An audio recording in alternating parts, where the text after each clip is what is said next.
I want to turn to Ukraine next. President Zelensky has sacked his security chief and also top prosecutor over accusations that some members of the departments were collaborating with Russia.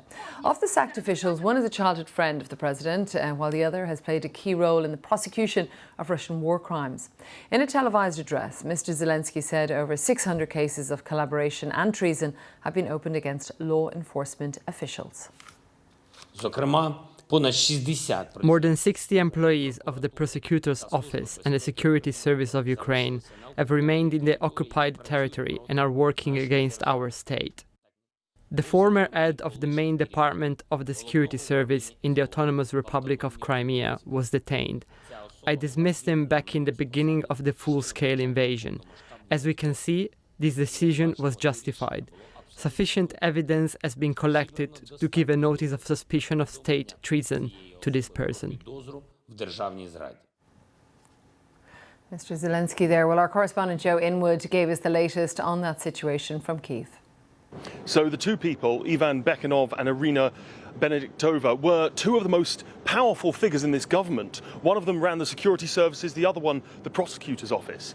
And both of them have been relieved of their positions by President Zelensky. Now, they weren't fired because they themselves were accused of being involved in treason, but it's more that they oversaw the bodies, these organizations, that it seems had large numbers of people, large numbers of their staff involved in it. What he was talking about was really a shocking number of people, 60 of them who are now thought to be working for the Russians in occupied territories, and another 650 who have been charged with treason and other such crimes. What they're basically getting here is a picture of security services and a prosecutor's office that have really been heavily infiltrated by the Russians, by their intelligence agencies. And this is something which they say has had a material impact on this war, undermined especially in the south the ability to repel the Russians, which was clearly unsuccessful with the rapid fall of the city of Kherson.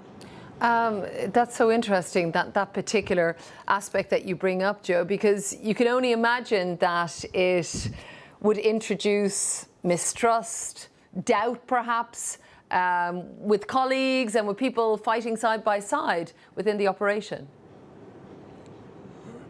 Yeah, and I think it's worth saying we are talking about the security services here. So almost by definition, everything they do is in the shadows. There probably is a large amount of secrecy. Of course, there certainly is.